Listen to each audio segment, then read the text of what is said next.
Olá, amigos telespectadores do programa Fronteiras da Ciência. Estou hoje aqui com um convidado muito especial, gosto muito dele. Ele é escritor. E que escritor! 101 livros, 101 livros, poeta, espírita, psicanalista clínico e um grande palestrante. Viaja o Brasil afora levando seus livros, suas palestras, seu conhecimento. Eu estou falando aqui de Adeilson Sales, que já está no Fronteiras também há bastante tempo, e sempre é uma honra muito grande, inenarrável de tê-lo aqui, sentado aqui, batendo um papo. Não é uma entrevista, é um bate-papo, e nós vamos falar hoje sobre conflitos emocionais e obsessões espirituais a qualquer pessoa, né? Vamos também levar no âmbito da adolescência, desde a adolescência, tá bom? Bom, antes de passar a palavra ao meu convidado, lembrar que esse bloco é um oferecimento do terapeuta ortomolecular Alberto Santini Filho, que faz um tratamento espetacular, muita gente procura ele tem a Clínica em São Paulo, a Clínica em Santos, ele faz um tratamento à base de oligoelementos com reposição via derme, que traz enormes benefícios na sua vida física, emocional e espiritual. Você pode saber muito mais acessando o site santiniortomolecular.com.br, tá ok? Bom, para agendar uma avaliação com ele, é só ligar no telefone para quem é da Baixada Santista, no 13 3232 1909 na telinha, 3232 1909, e o consultório em Santos é na rua Júlio Conceição 209. Deilson, obrigado pela sua presença e ter aceito o meu convite. Bom, Jadir, para mim, aceitar o seu convite é sempre motivo de alegria. Que bom, Adeilson. Você tem muitos fãs, né? Você sabe disso. O pessoal, né, é muito carinhoso não só comigo, da né? nossa região, mas de todo o Brasil, né? O pessoal é carinhoso com o trabalho que a gente faz. Que legal. 101 livros. Como que você consegue chegar numa marca como essa? Olha, Jadir, eu diria que existe uma parceria sempre. Eu não ousaria dizer que eu fiz tudo isso sozinho. Então, o canal da inspiração, ele sempre nos remete, principalmente escrevendo para estilos variados, como eu escrevo, para crianças, para adolescentes. Você começou com criança, não é? Eu comecei com 3 romances para adultos. Ah, começou com 3 romances para adulto, depois você foi para criança. Depois eu fui para a infância e depois eu fui para a adolescência. Entendi. Deixa eu mostrar, então, logo de cara, alguns livros dele. A gente vai entrar no assunto já, telespectador, que eu acho que é muito importante, mas vou mostrar esse aqui, que é o Livro dos Espíritos para Crianças, né? Esse é uma bela diagramação, muito bom, né? Vai dar um foco aí. Deixa eu dar uma abridinha aqui só para o telespectador ver, ó. Olha, belíssima diagramação, tá vendo? Ó? Muito bom, né? Quer dizer, uma linguagem infantil para criança. Deixa eu mostrar um outro aqui, o Evangelho segundo o Espiritismo, também para crianças, o outro livro de Allan Kardec, né? Tá aqui, ó. Mais um livro, também com belíssima diagramação, aquela folha brilhante, muito gostosa essa página, né? Folhear isso aqui. E são quantos livros para criança? Jadir, para crianças, eu não sei te dizer ao certo, mas são mais de 50, né? Então a maioria é para criança. A maioria. Para crianças e adolescentes. Tá. Depois veio os livros para adolescentes, é onde a gente tem se detido mais, por causa de uma carência dentro desse universo espírita, espiritualista, de uma literatura que atenda esse público. E existe uma carência muito grande, porque não está fora de moda e nunca vai ficar fora de moda nós falarmos sobre Deus e sobre valores éticos morais, para ajudar os pais, né, que estão tão aflitos, e os próprios adolescentes. A gente pode perceber muito claramente que existe uma carência dessa literatura, mas que seja uma literatura que não queira catequizar o adolescente.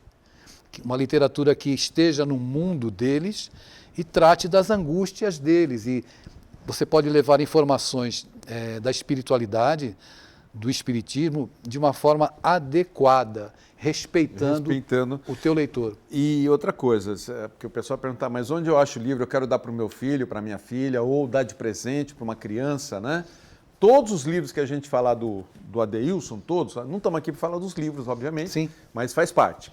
Todos os livros dele estão na Amazon, tá? Entra na Amazon, no site da Amazon, e coloca o nome do Adeilson, que os 101 livros você vai encontrar lá. Vai encontrar né? lá. Adeilson Salles, esse aqui é o último livro dele, nós vamos falar sobre ele. Não precisa mostrar não, Rogério, daqui a pouco a gente mostra, né? Que cada livro tem uma historinha, né? E esse tem uma história interessante. Adeilson, vamos entrar no nosso assunto então, sobre conflitos emocionais, né? E obsessores espirituais, né? Muitos dos conflitos, dá para ter uma noção de quantos % é gerado por obsessores? Bom, não dá para você ter uma ideia clara sobre isso. Em primeiro lugar, a gente precisa se posicionar com relação à nossa condição, o autoconhecimento. Nós somos espíritos imortais vivendo uma experiência humana. E dentro desse universo da nossa manifestação aqui na Terra, nós temos o contexto emocional. Onde existem questões emocionais, existem questões espirituais. Não existe uma linha limítrofe, isso aqui é problema espiritual, isso aqui é problema emocional. Daí as pessoas, muitas vezes, por inabilidade, não conseguirem identificar, ou levam tudo para as questões espirituais, ou levam tudo para as questões emocionais.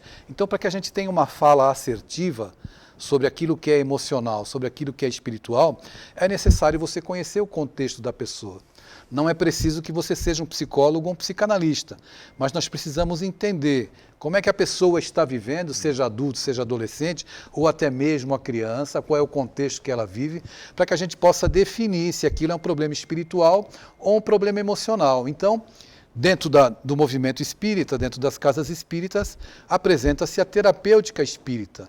Mas se a pessoa não dorme, tem questões de angústia profunda, crises de ansiedade, é evidente que você pode fazer, por ser um espírito encarnado, vivendo uma experiência humana, a terapêutica espírita, ela não dispensa a terapêutica profissional.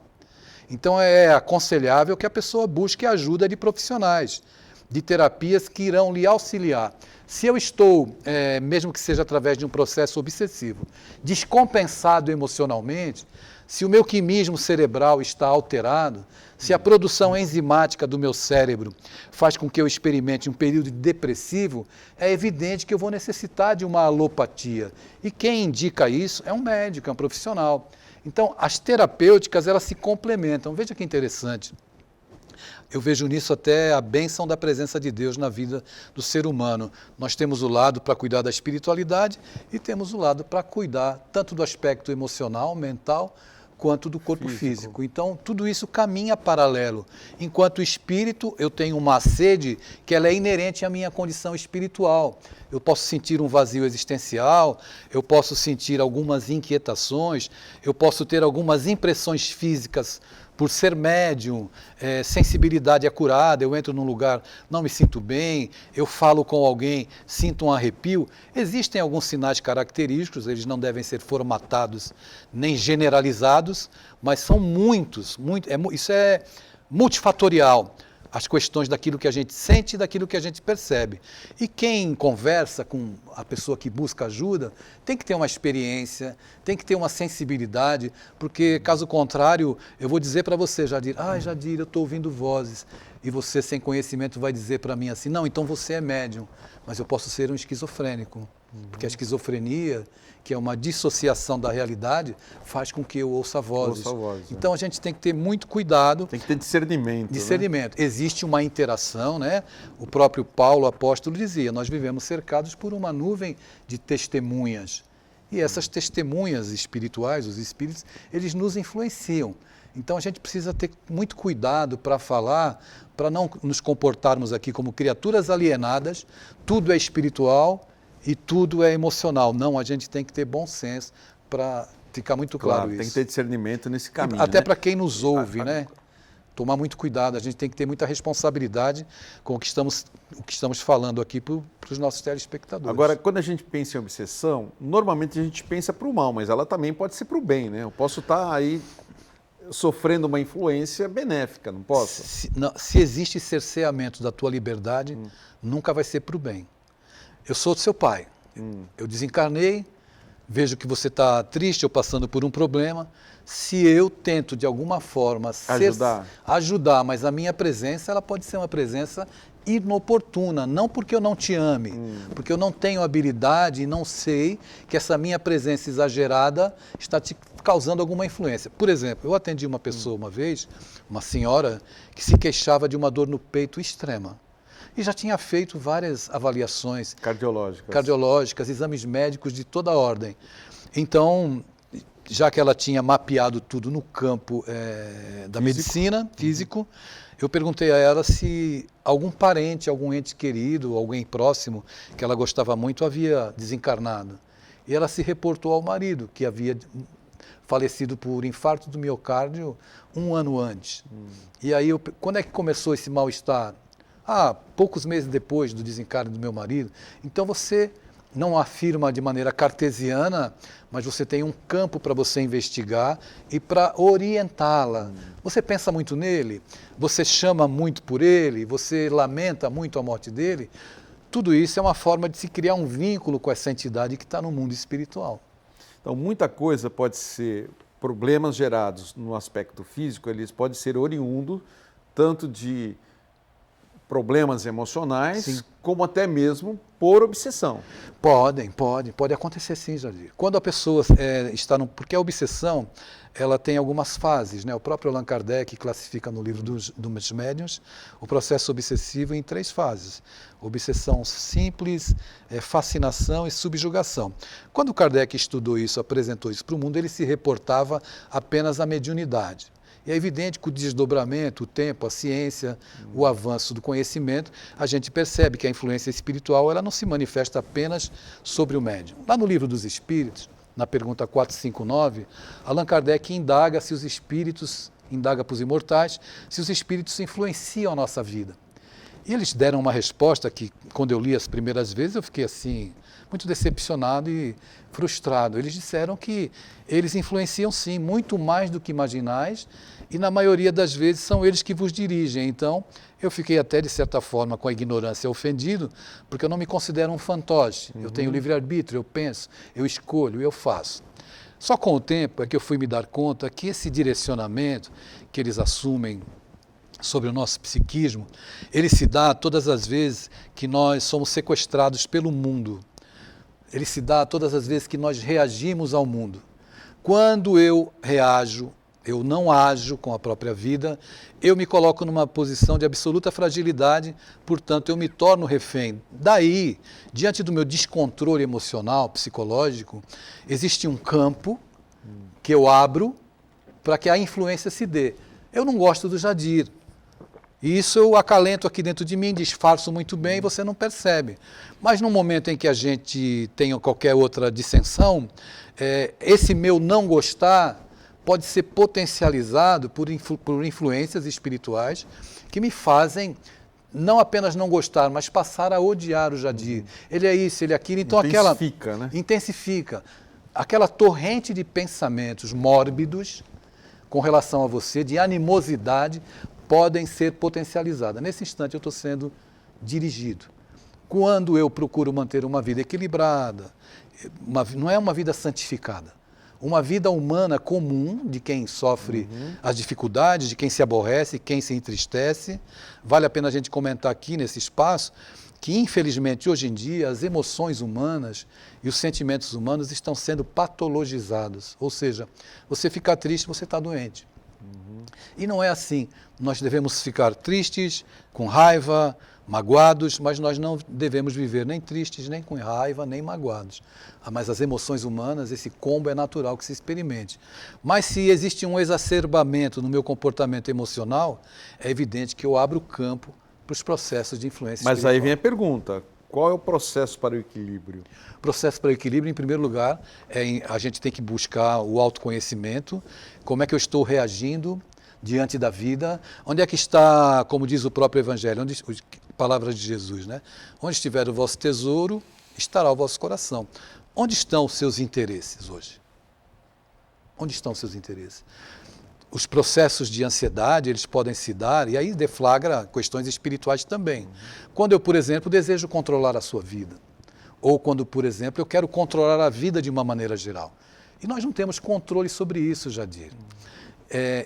venho falando nas minhas últimas palestras uma frase sensacional de um rabino que você deveria até convidá-lo para vir aqui no Fronteiras. Opa. Ele mora em São Paulo. Ele é genial. Genial. Se você não conhece, talvez você conheça. Chama-se Newton Bonder. Depois você dá uma pesquisadinha sobre ele. Newton Bonder. Ele é maravilhoso. Eu estava embarcando para a posse da minha filha, como juíza lá em Rondônia, junto com a minha outra filha. E essa minha filha me disse: pai, você já leu o livro A Alma Imoral? Vai a dica de leitura. Que não Alma Imoral. A Alma Imoral, não é meu. Nesse livro tem uma frase que vale o livro, Jadir. De todo o programa de hoje, dessa nossa fala aqui, desse nosso bate-papo, se os nossos telespectadores gravarem essa frase, ela é terapêutica, ela é libertadora. A frase é a seguinte: a pior solidão é a ausência de si mesmo. A pior solidão é a ausência de si mesmo. Quando eu estou ausente de mim mesmo, eu estou muito fragilizado e estou à mercê de todo tipo de enfermidade. Desde as espirituais, dos processos obsessivos, porque eu estou buscando no mundo uma completude que eu não vou encontrar no mundo. Está vulnerável. Eu estou vulnerável, absolutamente vulnerável. Isso é muito sério. Muito sério. Se você está ausente de si mesmo para viver aquilo que o mundo te propõe, os modelos de felicidade, não é? Se você está bebendo água salgada da ilusão, porque essa água é salgada, não sacia a sede, afastado da fonte, que é o teu bem-estar, de estar em sua própria companhia, de ser fiel a si mesmo, e vale a pena falar sobre o Sêneca, o filósofo que escreveu o livro sobre a felicidade, e Sêneca diz que você pode ser feliz todos os dias. Eu achei que ele tinha até usado drogas para falar isso. Como é que alguém pode ser feliz todos os dias? Né? De maneira perene, ele ainda usou essa palavra. Então, no aprofundamento da leitura, Sêneca nos diz que nós podemos ser felizes todos os dias quando nós somos fiéis aos nossos princípios. O tempo todo. O tempo todo. Perfeito. Bonito isso, hein? Bonito mesmo. Bonito e profundo, né? E profundo, né? Eu queria, até no próximo bloco, porque eu quero usar esse livro, porque acho que agora a gente vai poder fazer um link com tudo que você disse, com um dos seus livros, não sei qual é a ordem dele, eu sei que esse é o último. Esse foi o 98º. 98º, ok. O título é Tenho Sede e o subtítulo é O Evangelho como Terapia para a Cura da Ansiedade. Por que eu quero começar com esse livro no próximo bloco? Porque a ansiedade é o mal do século, né? E aí a ansiedade pode ser oriunda de diversos aspectos, de diversos motivos. Vou pedir então agora para o meu cinegrafista, Rogério, mostra esse livro, Tenho Sede. Lembrando que todos os livros você encontra na Amazon.com, né? Entra na Amazon e coloca o nome do autor, Adeilson Salles, e você acha todos os livros, tá bom? Então, no próximo bloco, nós vamos começar com esse livro aqui e falar um pouco também sobre ansiedade e talvez até problemas físicos que as pessoas adquirem, principalmente por ansiedade ou por emoções diversas ou até mesmo por obsessão, tá bom? A gente volta já com a Adeilson rapidinho.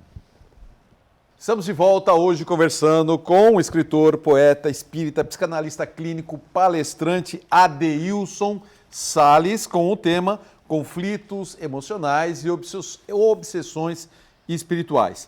Bom, deixei aí consignado no bloco anterior sobre o livro Tenho Sede, subtítulo, o Evangelho como Terapia para a Cura da Ansiedade. Bom, ansiedade hoje é difícil dizer quem não as tem. Eu sei que existe a tal da ansiedade até benéfica, tudo bem, mas a maioria tem ansiedade exacerbada, né? Passa do ponto, né? Isso é por conta da vida que a gente vive hoje, essa vida contemporânea, ou isso tem a ver também com processos obsessivos, emocionais? O que leva a tanta ansiedade? A nossa sociedade está ansiosa. A conjuntura imediatista.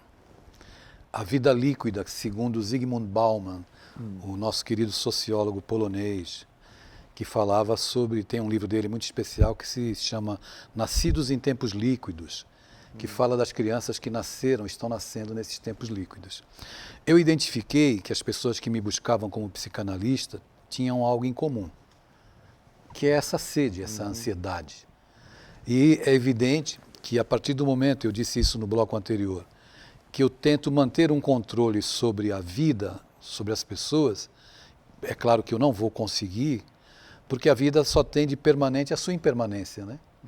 Nada na vida é permanente. Heráclito fala sobre isso, que tudo é absolutamente mutável. E nós somos criaturas que ainda transitamos numa faixa Tudo é efêmero, né? a gente transita, Jadir, numa faixa de entendimento de que precisamos ter controle para ter segurança para viver. E isso é absolutamente impossível. Então, quando eu coloquei o título do livro Tenho Sede, é porque foram duas palavras ditas por Jesus nas agonias da crucificação. Ele disse, tenho sede. Né? E aí eu fui pesquisar nos personagens do Evangelho se eles também tinham ansiedade. É claro que era um outro contexto civilizatório, mas o contexto hoje é muito mais complicado. Eu vou te dar até um exemplo para ser bem claro naquilo que estou querendo te passar. Eu fui fazer uma palestra sobre adolescência outro dia e me pediram para falar sobre ansiedade na adolescência. E tinha uma senhora com uma criança de 10 anos. E durante a minha fala ela levantou a mão e pediu a palavra, eu concedi a palavra, e ela disse, olha, ele já é ansioso. E aí eu pedi para ela me contar como era a agenda daquela criança de 10 anos. E quando ela começou a contar, ela me disse que de manhã ele vai para a escola, às 2 da tarde ele vai para o inglês, às 3 da tarde para a natação, às 4 para o judô, às 5 para o espanhol, e ele tem uma agenda até às 7 da noite. Então ele tem uma agenda de um adulto, porque os pais compreendem que se ocuparem os filhos, eles estão dando uma excelente formação. É evidente que nós precisamos investir na formação acadêmica, etc., nos cuidados físicos, dar para eles ocupações, para que não fiquem, é claro, o tempo todo no celular também, né? Que é algo negativo. Mas é preciso sim entender que existe uma medida e um bom senso para que a gente possa propor para os nossos filhos uma agenda de compromissos, deixando dentro dessa agenda um espaço para que eles manifestem essa fase de desenvolvimento psicológico, tanto para a criança quanto para o adolescente, que são absolutamente necessárias e saudáveis. Então, se eu entro já com 10 anos, com 12 anos, eu vivo um processo de ansiedade, com 16 anos, com 17 anos, eu estou num processo de ansiedade porque eu tenho que tirar uma nota boa no Enem. Aí vem a cobrança, vem a cobrança, vem a cobrança da sociedade, e da família. Então, o que acontece quando a criança ela não consegue ter um desempenho que o irmão tem? Para ela, isso é até questões de suicídio, etc. Para ela, e deixa eu fazer um parênteses para dizer, para uma criança que é sensível também como médium, deixa eu colocar o lado espiritual, né, nessa questão, ela sofre influências e amarguras, angústias, ansiedade. Eu não correspondo àquilo que querem que eu seja. Olha o meu irmão, olha a minha irmã, olha o meu colega. E isso faz com que ele experimente um sentimento de desvalor que pode desaguar até no desenvolvimento de uma ideação suicida. Isso tudo é muito sério, por isso que eu reafirmo aqui, Jadir, o que eu disse no começo. Para olhar para o ser humano, nós não podemos olhar apenas para o lado espiritual. Tudo é problema espiritual ou tudo é problema emocional. Essas questões a gente precisa avaliar com bom senso e assertividade o contexto da criança, o contexto do adolescente e o contexto do adulto. Mas a ansiedade hoje é, sem dúvida alguma, fator que está levando as pessoas a problemas seríssimos no campo emocional, o que faculta uma porta escancarada para as influências espirituais obsessivas. Também, aí que é o caminho, né? É o caminho. Abre o caminho, né? Você sabe que eu tenho acompanhado muitos canais no YouTube. Eu confesso que eu gosto de canais do YouTube, né? Porque eu gosto de ver a experiência. Tem muitos bons. E eu vejo de casais jovens que largaram a vida tradicional, aquela de que você acorda de manhã bem cedo, pega a condução, vai para o trabalho, trabalha o dia inteiro, volta cansado, e aí você já vai praticamente dormir para acordar no dia seguinte, voltar para o trabalho. É uma rotina exaustiva, principalmente para quem mora em cidades grandes como São Paulo, que você tem horas de condução, horas de trânsito. E são casais jovens que estavam no mercado de trabalho, estavam trabalhando em empresas grandes, tinham cargos bons, empregos bons. Tem um até com doutorado na Alemanha. Esses casais muitos deles largaram tudo para comprar uma casa no campo, né? Plantar sua horta, viver de uma maneira completamente diferente. Claro que o ganho financeiro foi lá para baixo, mas o custo de vida também é muito mais baixo, porém eles se dizem muito mais felizes e completos, né?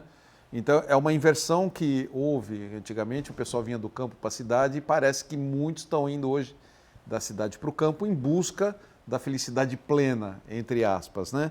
Então essa mudança radical que está tendo em muitos jovens, são muitos canais hoje dedicados a isso, me causa surpresa e eu gosto de ver, eu até gosto de ver, para ver assim, pessoas corajosas que fizeram uma mudança corajosa, porque você largar tudo, aquilo que te dá segurança, mas você mesmo disse, a vida é muito efêmera, a gente vive de insegurança. Então, por que não tomar essas decisões, muitas vezes, tentando visar algo melhor para si, né? A questão é da nossa ideia sobre aquilo que é a vida, né? Uhum. O que é que dentro do meu universo de compreensão da vida tem valor? E eu vivo em função de quê? Estudiosos da área do comportamento humano asseveram que se você compra um carro novo, você é feliz por 15 dias. Se você cuida do seu pai com Alzheimer, você é feliz o resto da vida. Então são questões de valores mesmo. O mundo propõe sempre, como eu disse no bloco anterior, que a gente passe a consumir essa água salgada. A água salgada, quanto mais você bebe, mais você tem sede. Isso é com relação ao sexo desregrado, isso é com relação às drogas, isso é com relação à posse, ao consumismo. Tudo isso revela e dá muita clareza, e a gente pode definir com aquela frase psicanalítica, né? Todo excesso esconde uma falta. E aí você identificar essa falta em você, abrir mão do que você entende ser um modelo de felicidade, é diferente. E essas pessoas estão preferindo fazer a opção por terem uma vida com mais qualidade, sem tantas cobranças, sem tantas exigências, com uma agenda de vida que priorize o convívio, a relação, a natureza. E isso é muito salutar e muito importante. É a busca do equilíbrio, né? É a busca do equilíbrio. Adilson, voltando às obsessões, vamos voltar a falar da obsessão na adolescência. Ela é mais comum do que no adulto, não? Eu não diria que ela é mais comum, mas ela apresenta também um grande índice dentro desse universo. Por quê? Porque o adolescente ele passa por um período onde vários fatores dentro do campo emocional, fatores emocionais e fatores espirituais, estão sedimentando, estruturando o seu edifício psicológico como ser humano, o seu caráter, os seus valores e tudo mais. Então, por exemplo, Jadir, um adolescente que teve a sua infância terceirizada no campo educativo, porque as pessoas precisam também ressignificar essa ideia de que educação é só a questão acadêmica. Então eu quero que a minha filha vá estudar na USP, na Unisanta, na Unicamp. E se eles não têm valores éticos morais para balizar o comportamento deles como ser humano, se eles não têm clareza com relação a outros aspectos, né? Se a visão deles está sendo, nós estamos apontando para os nossos filhos apenas o caminho da realização acadêmica, é evidente que isso não realiza ser humano nenhum, porque a gente vê nas estatísticas médicos que se suicidam, advogados que se suicidam. Isso significa que não é a formação acadêmica que dá garantia nenhuma de que você vai ser feliz. Ao lado da formação acadêmica é preciso ter o lado ético-moral. Foi isso que eu escrevi no livro Construtores de Asas, que eu não trouxe, né? Esse livro você não trouxe. Que eu não trouxe. Então, a gente precisa ressignificar isso e entender que o adolescente ele passa por um período de individualização emocional. O que é isso? Ele percebe, se vê como criatura, como indivíduo, descolado dos pais e começa a emitir juízo de valores sobre a vida e sobre os próprios pais. Se os pais têm um discurso e esse discurso é dissociado da ação, eles percebem, olha, meu pai faz uma coisa, diz outra. Então eles estão se situando no mundo dentro do contexto deles. Por comparação, né? Pelo lado comparação. Exatamente. E pelo lado espiritual, as reminiscências de vidas passadas afloram imperceptivelmente. Afloraram para mim, para você e afloram para os nossos filhos. Eles vão se tornando quem eles são. Nessa vida? Não, ao longo da trajetória do espírito imortal. Aquilo que eles são como essência. Se eu não tenho vetores educativos que me foram passados desde a infância, quando eu aflorar com as minhas tendências, que começam a aflorar na infância, e os pais têm que usar a tesourinha da poda, que é a educação. Eu não tenho vetores, eu vou fazer escolhas que podem ter a ver com a minha tendência, permitindo assim também que influências espirituais se aproximem, principalmente. É bom ficar claro que as pessoas não falam sobre isso. A mediunidade é uma questão orgânica, inerente ao ser humano. Uns sentem mais, outros sentem menos, mas todos sentem. E na adolescência, se for ostensiva, e o adolescente tiver conflitos na área da sexualidade, conflitos com os pais, e vai por aí afora, para que ele esteja envolvido espiritualmente, é um atalho fácil. Eu até quero aproveitar, porque você já deu muitas palestras para adolescentes pelo Brasil afora, né? Eu sei que você já até contou casos aqui interessantes, acho que do Rio Grande do Sul, de Porto Alegre, não sei, mas você vive no contexto da... Você até fez, eu lembro que você fez também um livro muito legal para sua netinha, não foi? Foi. Eu lembro disso. Nessa tua experiência com os adolescentes, em algum momento você viu claramente que um adolescente estava ali com algum obsessor? Vi. Conta um caso para a gente. Vi. Eu vi um caso de um garoto em que ele... Quando começava a falar, a gente falava especificamente das angústias, dos sofrimentos emocionais, ele vivamente falava que o pai dele não era pai dele. Ah, ele falava isso? Falava, claramente. Não foi só um caso. Isso acontece muitas vezes de crianças mesmo, com reminiscências. No período até os 7 anos de idade, os espíritos orientam que a criança ainda está passando pelo processo reencarnatório. Ele se conclui aproximadamente nessa idade. Até que tem crianças que vêm com lembranças, com muitas lembranças. Essa é uma fase dos amigos invisíveis, etc, etc, etc. Estão muito sensíveis. Mas esse adolescente, ele tinha ainda essa impressão clara. Então, ele não se sentia confortável, porque quando ele olhava para o pai, ele sentia que aquele homem não era o pai dele. E é evidente que isso abria uma porta para uma perturbação muito grande. Então, é claro que sem o desejo de catequizá-lo e fazer ele pensar da maneira que eu penso, respeitando o mundo dele, respeitando principalmente o sofrimento dele, a gente foi levando conhecimento. Olha, procura considerar, é importante. O caminho é o conhecimento, né? Exatamente, porque vai te ajudar a lidar com essas angústias, né? Entendi. E também em relação à sexualidade, né? Porque hoje, entre eles tratam muito mais, de forma muito mais natural, o livre-arbítrio da sexualidade, o que antigamente era meio preconceituoso, né? Você me apresentou no começo do programa, você falou assim, Adeilson tem 101 livros, psicanalista. Eu queria me apresentar como ser humano, se você me permitir. Eu vou te permitir no próximo bloco. Claro. Pode ser? Pode. Como ser humano, Adeilson, vai ser muito bom para a gente começar o próximo bloco. E no próximo bloco eu quero falar do último livro dele, que foi na Bienal do Livro agora em Belo Horizonte. Foi no Congresso Espírita de Uberlândia. Uberlândia. Em janeiro. Errei a cidade, mas acertei o estado, né? Então, foi em janeiro, Ouvindo Deus na Tempestade, até para escrever esse livro tem uma história interessante que também vai ser no próximo bloco. Perfeitamente. E para você se apresentar também. Bom, agora é o momento da agenda do Fronteiras da Ciência. Pegue a canetinha ou o celular, fotografa aquilo que for do seu interesse. E eu vou começar então com José Carlos Palermo, terapeuta holístico. E essa semana ele indica a regressão, visão remota do passado. Experimente o poder da regressão, um tratamento terapêutico que te conecta a entes queridos do passado, revive lembranças marcantes e abre portas para objetivos que pareciam fora de alcance. Com um profundo entendimento da sua trajetória pessoal, você acessará encarnações que influenciam seu sucesso atual e revelará insights valiosos para enfrentar desafios atuais. Esse processo também cura dores emocionais e enriquece sua compreensão do eu interior e das relações que constrói. O agendamento com o Palermo é no WhatsApp 13 99 116 0195. Bate foto aí, vamos lá, 99-116-0195. O segundo recado vem da farmácia Homeofórmula, que essa semana anuncia o Venolim.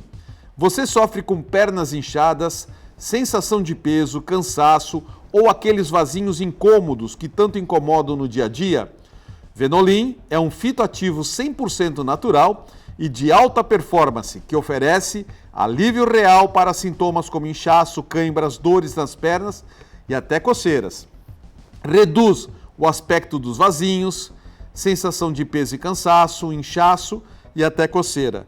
Disponível tanto em cápsulas como gomas, chocolates, comprimidos e até suspensão oral. Converse com uma das farmacêuticas da Homeofórmula. A Homeofórmula fica na Rua Bahia 194 e tem também o Empório na Tolentino Filgueiras 147. E a gente encerra a agenda com a Seichonoye do Brasil Regional Santos. Você está em busca de mais prosperidade, equilíbrio e felicidade? A Seichonoye Regional Santos convida você para o ciclo de estudos da prosperidade que acontecerá de julho a novembro no Parque Balneário Hotel. É um encontro por mês, é um domingo só por mês, tá bom? Serão momentos de conexão com ensinamentos que vão transformar vidas e aproximar da verdadeira riqueza mental e espiritual. Participe desse momento de luz e evolução com o ciclo de estudos da prosperidade. Bom, está incluso o café da manhã e o almoço em um domingo por mês, de julho a novembro. Mais informações na Regional de Santos, que é na Rua Leonardo Reutemann, 17, ou pode ser pelo WhatsApp do Edgar. É só você escrever para 13 99 758 1567. Vou repetir, 99 758 1567. E a gente volta já com a Adeilson Salles. Conflitos emocionais e obsessões espirituais, um bate-papo com a Adeilson Salles. E esse bloco é um oferecimento da loja Mago Merlin, que possui a maior e melhor variedade de todos os tipos de velas, cor, tamanho, etc. Incensos e incensários, dos mais simples até aos mais sofisticados. Pedras brutas e roladas, essências, ervas e banhos para todos os tipos, perfumes atrativos, porta-velas, imagens católicas, umbanda, africanas, enfim. Tudo em produtos religiosos e esotéricos com o melhor preço e a melhor qualidade da Baixada Santista, em pleno coração do Gonzaga. É só falar com o André ou uma das meninas na loja Mago Merlin, que fica na Rua Pereira Barreto, número 12, Gonzaga, tá bom? Pereira Barreto 12, Gonzaga, e o WhatsApp que está aí, 996620929. Eu vou aproveitar também, nesse começo de bloco, colocar o seu contato no começo do bloco e no final do bloco, tá bom?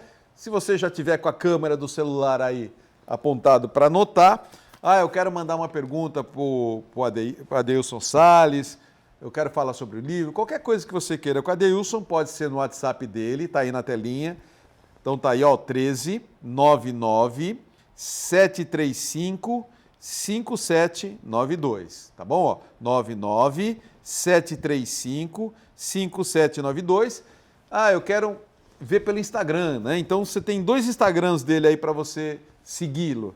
Tem o Adeilson Salles Oficial, tudo junto, né? Instagram, você tem que escrever tudo junto. Adeilson, que termina com N de navio, e Salles com 2 L's, tá? Adeilson Salles Oficial. E também pode ser o outro Instagram, que é Adeilson Salles Poesia. Ok?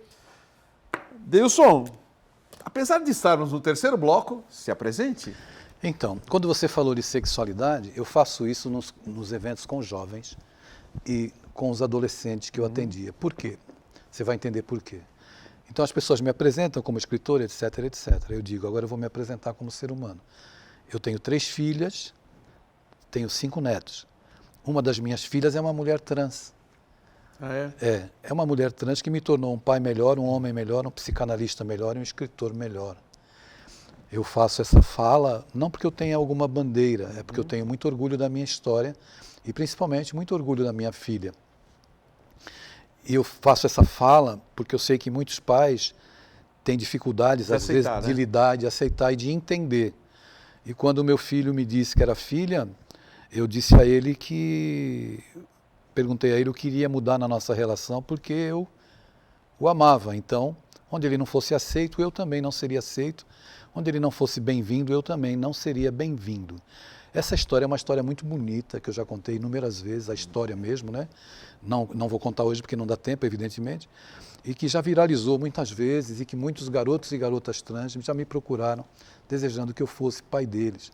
Em outro momento, oportunamente, quem sabe em outro, falar sobre espiritualidade, sexualidade na adolescência ou na idade adulta, a gente trabalha esse tema. Isso está vindo desde a infância, né? Nem na adolescência nem mais, né? Nem na adolescência. Eu conheço casos que estão vindo sim. da infância. Então essa apresentação é só para me mostrar para as pessoas, porque eu tenho a minha vida pessoal e tenho orgulho dessa minha história e que me faz muito bem. E só de falar isso eu abro para que outras pessoas possam me procurar. Adeilson, eu acho que é um tema importante. Antes da gente falar do Ouvindo Deus na Tempestade, que é bem interessante, deixa eu te fazer uma pergunta. Você como espírita, o que faz uma pessoa desde criança já se sentir do outro sexo? Nasceu menina, mas se sente menino, ou nasceu menino, se sente menina. Isso vem já de quando estava no outro lar espiritual? Veja, na Revista Espírita de 1863, se eu não me engano, eu não estou lembrando o ano agora, se é 63 ou 66. No mês de janeiro, Allan Kardec trabalha um artigo escrito por ele, muito bonito e que responde muito a essa questão. E lá nos 4, 5 últimos parágrafos de um artigo chamado, você pode até procurar no Google, aqueles que tiverem interesse, A Mulher Tem Alma. Nos 5 últimos parágrafos, ele fala sobre pessoas que tiveram as suas vidas recentes, em outras encarnações, em um gênero. Quando elas retornam, na próxima encarnação, se já existe uma mudança de gênero, né? Porque na pergunta 200 do Livro dos Espíritos, Allan Kardec pergunta se os espíritos têm sexo, e os imortais respondem que não têm sexo, não como a gente compreende aqui na Terra. Então ele diz que nós podemos trazer algumas questões ainda dentro do nosso psiquismo, das reminiscências de outras vidas, e isso pode se manifestar. É muito interessante e é preciso esclarecer que as pessoas não escolhem, não existe opção de ser homossexual, não existe opção para ser uma pessoa trans. A pessoa se sente assim. É uma questão muito mais profunda e que nós deveríamos ter um entendimento muito maior e respeitar, porque é uma experiência evolutiva daquela criatura. Se ela acontece, se eu acredito em Deus, se Deus é a inteligência suprema, causa de todas as coisas, existe uma causa. E a mim, aos meus conceitos, muitas vezes preconceituosos, não cabe identificar ou querer crucificar ou querer julgar alguém que vive uma experiência que, na maioria das vezes, no mundo atual, é muito dolorosa. Então, para que você tenha uma ideia muito profunda e muito marcante, quando meu filho me disse que era filha, ele era casado. E ele não teve filhos. Quem cuidou dele quando ele surtou, fez tratamento psiquiátrico, foi a esposa. Quem ajudou a fazer a transição para o feminino foi a esposa. Eles são amigos até hoje. Quem está casada e vivendo com a minha filha em Berlim, na Alemanha, é a esposa. Ah, eles estão juntos. Isso significa que a gente não ama pela genitália, querido. O amor é uma coisa que muita gente ainda não alcança, porque compreende que o amor tem a ver com o gênero, tem a ver com a cópula, tem a ver com a intimidade sexual. O amor não se restringe à constituição da genitália de qualquer ser humano. Quem baseia o amor apenas dentro desse contexto, é evidente que esse contexto complementa uma relação amorosa e afetiva, e é importante, mas o amor não se restringe a isso. É isso. E hoje ele está na Alemanha, ela está na Alemanha. Ela está na Alemanha. Está na Alemanha. Há 8 anos já. Puxa. Está muito bem lá. Elas legal. Estão muito bem, né? História interessante. Vamos falar do livro? Vamos. Primeiro eu quero que, antes de você falar do livro, esse livro acho que muita gente vai se interessar também. Como foi que deu insight para escrever o livro? Eu vou pedir para o Rogério. Rogério, focaliza. Então, esse é o 101º livro do Adeilson Sales, Ouvindo Deus na Tempestade. Achei um título muito bacana, muito legal esse título. É um título que eu acho bem inspirado e que está na Amazon.com. Todos os livros do Adeilson, é só entrar na Amazon que você encontra lá. Primeiro, como foi que saiu o insight para escrever esse livro? 4 horas da manhã, fui no banheiro, voltei para o quarto para deitar, o meu celular acendeu porque ele fica ligado por causa dos pacientes, adolescentes, quando eu atendia, e tinha uma mensagem de uma moça, uma mulher, uma senhora de Recife. Dizia assim a mensagem: eu preciso de você. Eu não a conhecia pessoalmente. E ela te conheceu assim? Como ela sabia de você? Pela internet. Pela internet, convidando para fazer lives na época da pandemia. Ah, sim, lives na pandemia. Então eu lembro que você fazia os lives, eu lembro, é. E aí ela disse: eu preciso de você. Eu vi a mensagem, tinha voltado do banheiro às 4 da manhã. 4 e disse, da manhã. A mulher me mandou uma mensagem essa hora porque não dormiu. E o restante da mensagem dizia: fui diagnosticada com câncer. Então eu respirei fundo e percebi, senti que ela estava vivendo uma tempestade. E eu precisava, e Deus havia naquele momento me escolhido para falar com ela. Deus queria falar com ela por mim, porque Deus fala com as criaturas através das criaturas. Eu não sou o eleito de Deus, eu sou mais uma criatura de Deus. Mensageiro. Exatamente. Aí falei com ela, a acolhi, troquei mensagens e depois me pus a pensar. Ela estava vivendo uma tempestade. Aí eu pensei nas minhas tempestades e me dei conta de que nós vivemos tempestades. Lembrei da passagem do Evangelho, em que Jesus estava deitado no fundo do barco, a embarcação ali quase sossobrando, os apóstolos desesperados acordaram Jesus: mestre, nós vamos perecer. Então Jesus levantou-se, narra o Evangelho, acalmou o mar e as tempestades. Por que Jesus estava calmo e dormindo? Porque Jesus sabia quem estava balançando o barco. Era Deus. Então, nas nossas tempestades, quando nós conseguimos minimamente controlar a emoção, acalmar o coração, Deus fala conosco antes, durante e depois da tempestade. Mas para ouvir não dá durante a tempestade. Mas quando a gente tem que ter em mente que quando a tempestade está intensa, a gente não tem capacidade de enfrentar. Então a gente se abriga e espera. Qualquer atitude que se tome no meio da tempestade vai redundar talvez em um sofrimento maior ou em um fracasso, né, Jadir? Então o bom senso pede: não consigo discernir, não tenho clareza, não tenho lucidez, é melhor que eu aguarde um pouquinho, algumas horas, para tomar alguma atitude. E o livro? Como você aborda, então, essa temática? Então eu trabalho tempestade no casamento, a tempestade nas relações. E você segmenta, tá? Aí eu vou trabalhando vários assuntos Tá. Com as tempestades, na amizade, no trabalho, na doença. Tempestade familiar, tempestade familiar, e vai por aí. Legal, que bacana. Bacana mesmo. Bom, vamos voltar aos obsessores para a gente ficar o tema, porque a gente vai batendo papo, é tão gostoso conversar com a Adeilson, né, que a gente vai viajando, né? Você fala uma coisa, me vem outra coisa. Acabei falando até da minha filha, você está vendo? Não, legal, bacana. Já estamos aqui abertos para conversar sobre tudo, né? Sim. Eu não gosto de pauta. Sabe que quando começou Fronteiras vai fazer 27 anos. Quando a gente começava tinha que seguir pauta. E pauta era aquela coisa que engessa você, né? Quando o meu convidado estava falando uma coisa que era interessante, tinha que voltar para a pauta e perdia aquele contexto. Sim. Pô, coisa chata. Chegou um dia eu falei: quer saber de pauta? Não quero mais saber de pauta. Vamos bater um papo que é muito mais gostoso, né? Mas voltando aos obsessores, qual a maneira da gente evitar essa influência, Adeilson?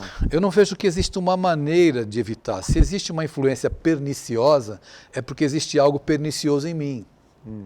Então a porta que eu tenho que fechar para essa influência, quem tem a chave para poder trancar é a própria pessoa. Sou eu. Então, dependendo da vida que eu leve, das coisas que eu escolho viver, daquilo que eu elejo como o mais importante para a minha vida, eu vou ter, evidentemente, uma porta fechada ou uma porta aberta. Nenhum obsessor... É interessante, a gente olha para o obsessor como um agente do mal. O obsessor de hoje pode ter sido a vítima de ontem. Quem bate, esquece. Quem apanha, não esquece. Não esquece nunca, né? Então, esse espírito que tenta, de alguma forma, te influenciar, ele pode ter sido sua vítima numa vida passada ou dentro de um contexto de sofrimento, etc, etc. Eu não gosto de falar de culpado, dessas coisas. Eu acho que esses termos são inadequados, porque o Espiritismo propõe uma educação e não a punição. Ou seja, todo mundo está em processo de evolução, né? Tá, tem um amigo meu... Aprendendo com as vivências. Na casa espírita que eu trabalho, lá no Guarujá, a Casa Espírita Maria Modesto Cravo, quando eu comecei, há 30 e poucos anos atrás, o dirigente que me instruiu e que me trouxe muito conhecimento, me ajudou muito, que já está no mundo espiritual, ele participou do Fronteiras da Ciência, logo no comecinho, Francisco Lobo, ele dizia assim, nós somos obsessores em progresso. Obsessores em progresso, Exatamente. É verdade. Porque até dentro das relações, porque existem também processos obsessivos entre mãe e filho, marido e mulher, existe a obsessão de encarnado, de desencarnado para encarnado, de encarnado para desencarnado e entre encarnados também. Eu entrevistei Francisco Lobo? Entrevistou, há muitos anos atrás. Ele está bem? Acho que era a TV Litoral, ele desencarnou faz uns, eu não lembro agora com exatidão, mas acho que uns 6, 7 anos atrás. Então ele dizia essa frase, nós somos obsessores em progresso. Em progresso. Adilson, eu quero voltar agora para você de novo, né? Hoje você está se dedicando a quê na sua vida? Porque você viajou muito, deu muitas palestras, você também fazia clínica, né? E hoje, o que você faz? Hoje eu trabalho mais com a literatura, viajo... Participando de bienais? Participando de bienais, congressos, faço palestras em congressos, tenho feito muitas palestras em escolas por causa do livro Construtores de Asas, que é um livro voltado para pais, professores e adolescentes. Aí não é espírita? Aí não é espírita, é palestra profissional. Profissional. Palestra remunerada, que eu faço para secretarias de educação, etc, etc. Então, se alguém quiser depois te procurar para dar uma palestra remunerada, obviamente que é profissional, sim, eu vou dar o contato aqui, fiquem à vontade. Exatamente. Né? Então, eu tenho jornadas pedagógicas que eu atendo em municípios, no interior do Brasil, na Bahia, no Nordeste, enfim. Teve anos aqui que eu lembro que a sua agenda era difícil de pegar. Era bem difícil. Você estava só viajando. Todo final de semana num estado diferente, né? Aí eu fui diminuindo para fazer essa imersão, digamos assim, me dedicar mais à literatura, aquilo que eu gosto de fazer e me realiza, né? Paraty já participou? Já. Da literatura. Paraty, Flipossos, Fliporto. Porto Alegre? Não, Fliporto é Porto de Galinhas. Ah, Porto de Galinhas, Não é a cidade do Porto? Não, Fliporto, Porto de Galinhas. Tá? E Portugal, vai lá? Portugal eu recebi convite para estar lá. E nós estamos organizando, porque eu quero ir a Berlim ver minha filha também. Né? Aproveitar, né? Exatamente. E qual é a próxima viagem? A próxima viagem é Porto Alegre, Rio Grande do Sul, dia 2 de julho. Já está perto aí. Está perto, Então agora você está mais em casa, tranquilo? Escrevendo. Como você acha que vem a sua inspiração? Que nem eu, Ouvindo Deus você explicou. Sim. Mas na maioria é um insight ou você sente uma presença? Vem um insight e eu sinto presença. Quando o livro é um livro totalmente para a literatura espírita, né? É um insight. Agora, existem as orientações que a gente percebe. A minha sensibilidade me faz crer que um adolescente que é médium precisa de uma orientação que seja palatável ao entendimento dele, ao raciocínio dele, à capacidade cognitiva dele. Então, eu me preocupo muito. Se é uma mensagem que me faz bem, eu procuro escrever obras também dentro desse universo para passar para as crianças e para os adolescentes esse bem, essa informação que me ajuda a vencer as lutas da vida. E falando em crianças e adolescentes, muitas vezes eu acho que nessa tua experiência deve ser bastante difícil também a convivência com os pais, né? Porque os pais não têm talvez a mesma compreensão necessária para poder disciplinar ou educar aquela criança no problema que ela está passando, né? Não tem muita percepção. Esse é um assunto também que é bem complexo, que daria outro programa, com certeza. Mensagem aos pais. De desconstruir. E aí eu falo muito porque os pais, eles sangram em cima dos filhos e os avós sangraram em cima desses pais, mas não é propositadamente. Conceitos educativos, né? Um atavismo, de um autoritarismo dentro do processo educativo que traumatiza, que afasta, que cria barreiras. E aí, é claro, como somos espíritos imortais vivendo uma experiência humana, acaba resvalando em todo esse universo. Beleza. Hoje conversei com Adeilson Solis, então vou jogar o seu contato, Adeilson, WhatsApp. Olha, você quer chamá-lo para uma palestra, um congresso, uma escola que queira, né? Ou alguma pergunta que você tenha, alguma pergunta sobre livro também. Todos os livros dele estão na Amazon. Então o WhatsApp do Adeilson está aí na telinha, 13 99 735 5792, tá bom? Instagram, 2 endereços de Instagram, Adeilson Sales Oficial ou Adeilson Sales Poesia, lembrando que Sales é com 2 L's. O próximo tema será sobre homeopatia na prevenção e tratamento dos sintomas respiratórios, já que nós estamos no mês de inverno, muita gente tem problema respiratório, e outros problemas também, através da homeopatia, com a farmacêutica Cláudia Alves Vieira. Deilson, muito obrigado pela sua presença. Obrigado eu. Tinha que ter 3 programas seguidos com você. Obrigado. Porque é muito gostoso conversar contigo. Obrigado mesmo, viu? Obrigado eu. Seja sempre muito bem-vindo ao Fronteiras da Ciência. E a você de casa, agradeço o carinho, a audiência de sempre, paz, saúde e prosperidade.